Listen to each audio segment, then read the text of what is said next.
I have never experienced this level of pain in my life. Never. You've never heard us complain about our back also being sore, that sometimes you also get it in the bum? Really? Mm-hmm. Okay. You'll be fine. Don't worry. You'll be okay. My manhood. You'll be fine. I'm worried about my manhood. You'll be fine. I mean, I've been to the initiation school, right? Where they did it without anesthesia or anything. Yeah. So I should be fine. You know what I'm saying? Sissy, it's more than that.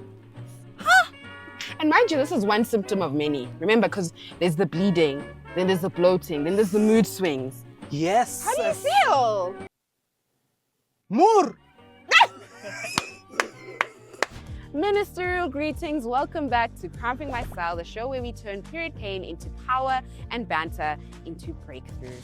I'm your host, Candice Chira, also known as your favorite Minister of Menstruation, and this series is proudly powered by the Let's Talk Period campaign with Viva Agua and GIZ. Today, I'm joined by someone who's making waves in education and youth engagement. Likho leads Social Cohesion and Equity in education at the Department of Basic Education. In his role, he champions authentic youth voices and pushes for meaningful conversations around gender, health, and social change. But today, he's swapping out policy briefs for period cramps. Let's see how he handles the pressure on the period pain simulator. So, how are you feeling about your first period, Likho? Eh? I'm anxious. Why are you anxious?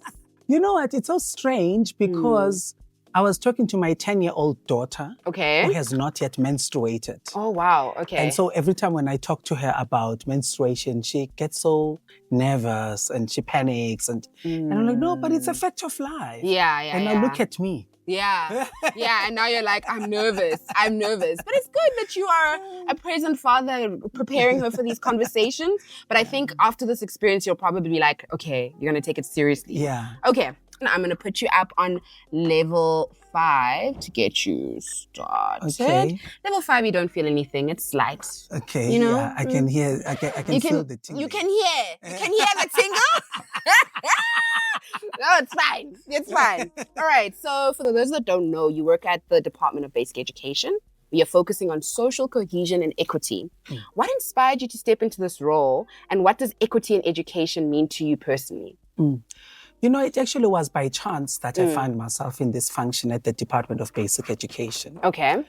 I am an occupational therapist by profession. And so I joined the basic education sector to drive the health agenda in basic education.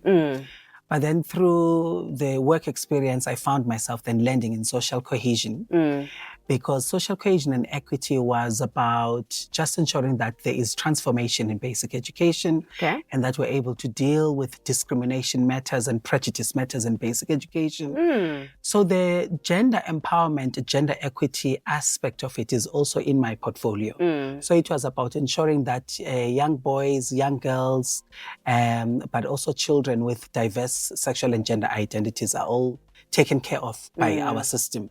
So that's what then inspired me because I am about inclusion. I am about ensuring that, you know, because in occupational therapy, we are about checking why people can't do the things that they are supposed to do.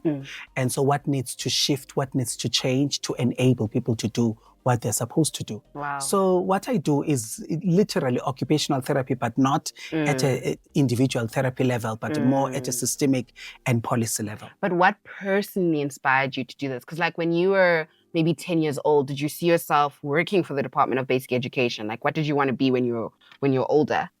Well, I didn't even think that I could use my skill in basic education. I thought that it's just clinical. Okay. Yes, and then when I joined basic education, I was like, oh, okay, so there's a need for my skill here. And then I kind of joined them.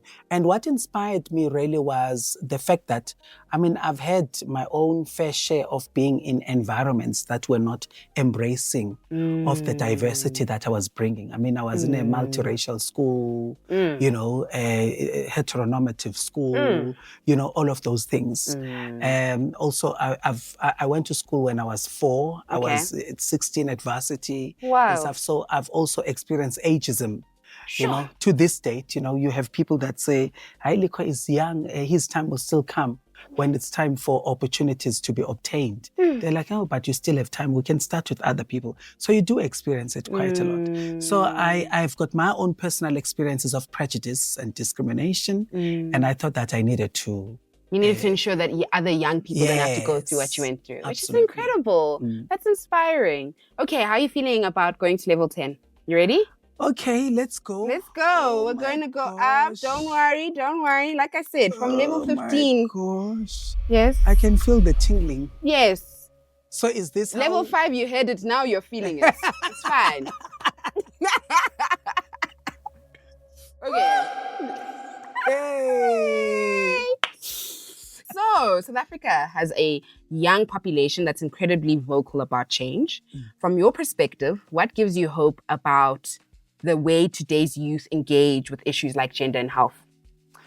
You know, I'm actually very inspired. Yesterday, I was doing a radio interview with 702, and I indicated to them that the problems that we're finding in the Eastern Cape of sexual abuse and young people coming forward to come out to say that they've been sexually abused, actually, as much as it is indicative of a problem in society that is not protective of children, it also is a showcase that young people today in South Africa have a voice. So child and youth agency is very important for us to be able to deal with issues that young people are dealing with in our country. Look, we've got people that are indicating to us, for example, that we should not be providing comprehensive sexuality education to young children because we're over-sexualizing them, this and that and that. So they're really confusing sex education with comprehensive sexuality education. Exactly, yeah. But this is the space where we're able to work with young people and address issues of gender and gender equality and gender identity in a safe and age-appropriate manner. Exactly. And so I think young people in South Africa are taking that fight for themselves so that it's not me and you and the political leaders that are speaking on behalf of children, but that young people are speaking for themselves. Exactly, because I think when you realize that you have a young person who is a critical thinker, they are more likely to be engaged and empowered, right, to make very critical and safe decisions for themselves. Versus when you have young people who don't know what's going on, they will tend to make decisions that will have a negative impact. So I think a lot of parents in particular tend to feel, we're having conversations about CSE, therefore all these kids are going to be having sex. And it's like, rather have your kids partake in it knowing how to partake safely from an engaged and empowered perspective rather than doing it out of fear. In fact, Candice, if you think about it, comprehensive sexuality education, number 1 principle says, delay sexual debut. Don't rush into it yet. Isn't that what parents want us to say? Exactly. To children, that they must wait until they are older. Exactly. That's exactly what it is. But it is also not naive to the fact that some young people are actually having sex. And also, this is the space where we're able to teach them about menstruation. Yes. And other pubescent matters. You know, where else do you do that? Because you don't do that in mathematics. No. You need the space in the classroom where we can talk about the body changes and what is happening to us and what does it mean and what is a good touch and what is a bad touch. Exactly. You know, because at the moment, many young people, particularly boys who get sexually abused, they don't realize that they're being sexually abused because, you know, the conversation about sexual abuse, particularly with young boys, is not a very well spoken about topic. And so for a very long time, they endure this sexual abuse from these predators without realizing that they're actually being sexually groomed. Yeah, that part. Yeah, no, this is going to be a clip that we share about why we need CSE in South Africa, because it really is something that I think a lot of young people that I've even dealt with our workshops are crying for. They feel that biology will only talk about menstrual health within the 4 phases and that's it, right? It doesn't talk about the symptoms you'll go through, how to, especially with PMS and mental health, it doesn't talk about that, how menstrual allies, being your boys and men, should show up. Like there's so much that we need to talk about there. But I think, like you said, consent is something that is missing in the curriculum and we need it. We need it. We're going to go up. What level now? Because how? Jehovah. 15. Don't worry. We're going to 15. Yes. 15. I'm gonna let you. What are you feeling? Because I see you keep looking at your leg. I am like. Are you losing I hope I'm not. What's happening? I hope I'm not gonna get an electric shock or anything of that sort. We've had guests previously who would just be like, "Stop," and they would literally throw a fit. They would shut down. So is this what you're feeling? What is it doing at the back? Because menstrual pains should be here.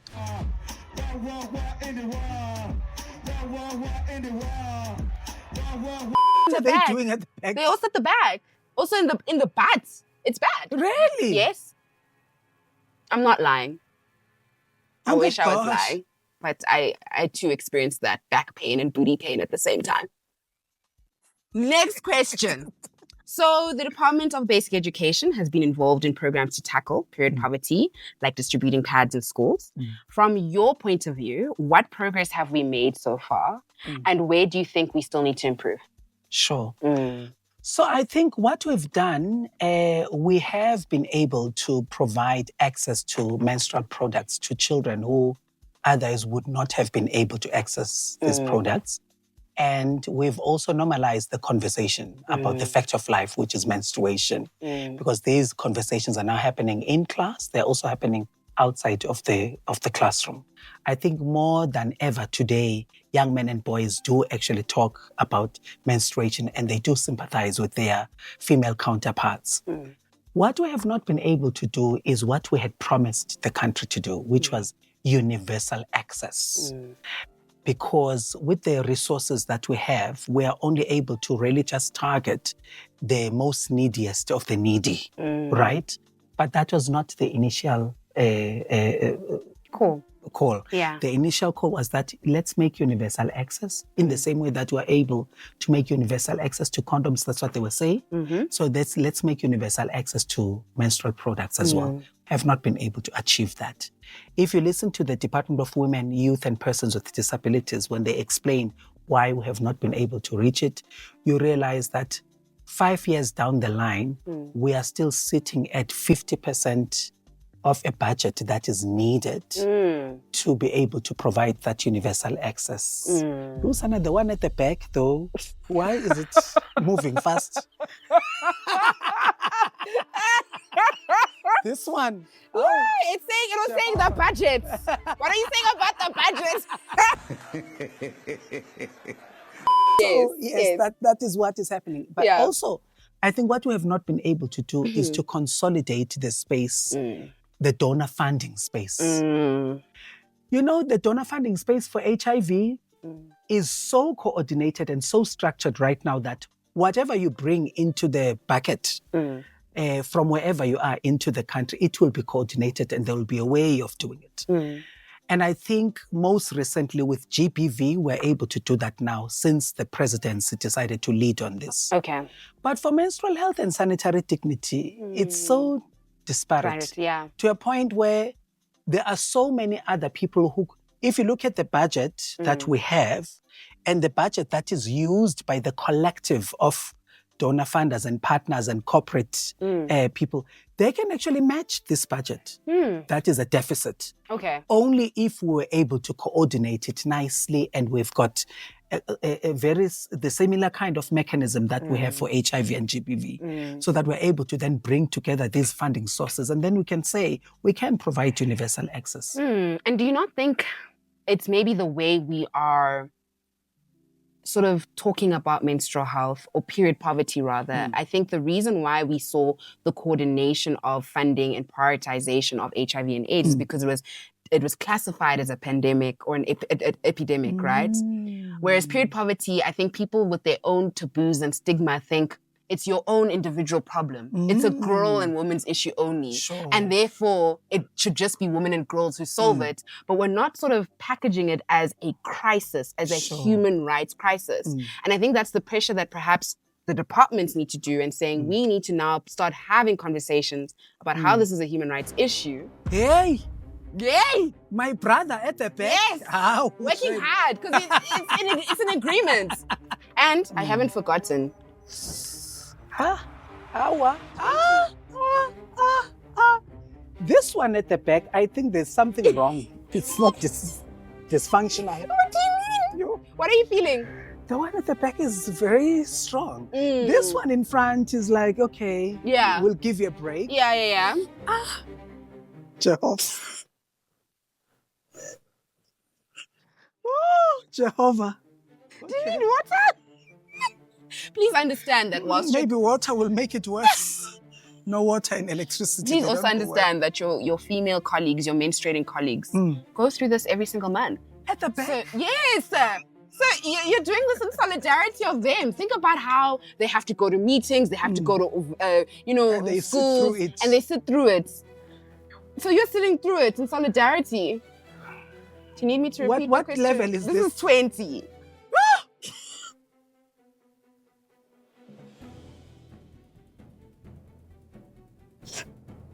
Do you need me to?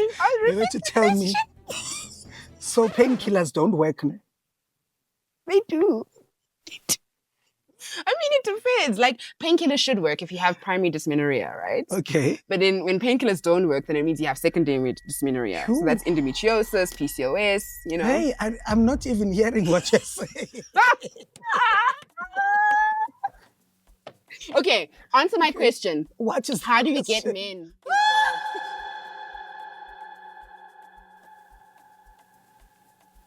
Period. I think that's the answer. To have more men experience period pain, right? How do we get men involved? Because it's only menstruation seen as a girl's issue, but how do we get men involved? Yeah, I think that what seems to have worked with young boys at the moment was firstly to just deal away with the taboo around blood. I think that there's still a lot of superstition in our communities about blood and blood management and things like that. And this whole thing of ostracization of women who are menstruating, which you also find in the Bible and many other religious books that guide people's religions. Yeah. I think that we need to dismantle all of that so that then men and boys can find it safe to talk about that, because there is nothing dirty or there's nothing, how can I say, there is nothing untoward about menstruation and the blood, because the blood is part of the deal. And I think that when the blood is involved, it's not just a gender conversation, but it's not just a health conversation. It is also a religious and a cultural conversation, because it challenges people's positions about religion and, So I think that we need to firstly work around that, and we ensure that we open up the space and it's open enough for us to be able to then say boys must come in and be part of it. And then boys need to anticipate dealing with a menstruating partner in their lives. If that's the route that they go, they must anticipate that. But they must also anticipate dealing with their daughters. Yes. In the near future. Agreed. I think that now we come from an era where fathers would send their girl children to their aunts if the mother is not around, or if the first period happens in their presence and there's no one else. But I think we need to prepare young men and boys now already, so that when it happens, they'll be able to have this conversation. I mean, if mothers are able to have a conversation with boys about puberty, it means then that fathers should have. Too. Yeah. Okay, I'm going to take you to the final level, which is level 30 for you. No. What do you mean, no? You're struggling, and I'm giving you grace. Do you understand? I can't negotiate with my period like this. At least you have a negotiator, right? I'm going to take you to the final, I think your final level. 30. and I'm going to give you a challenge.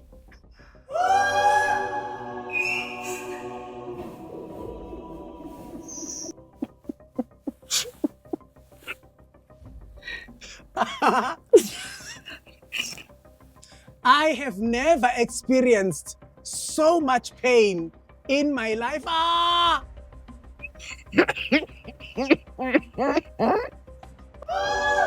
Okay. Jehovah. Okay. Yeah. You always get speech briefs all the time. Okay, so I'm going to give you your speech brief right now. Okay. This is going to be your audience. You have to deliver a 30-second assembly speech to South Africa's learners. About what? You've got to keep it short, powerful, and period positive, as if you're speaking to the all of the South African learners in the entire country. So 30 seconds. Address them. Look at this camera directly. What do I say? Male and female, everyone in between. Period positive, powerful, and short. Let's go. Okay. Hi, everyone. Menstruation is a fact of life. It's never a taboo, and it's upon us to make it a normal fact of life so that we can make it livable for menstruators in our country. Thank you.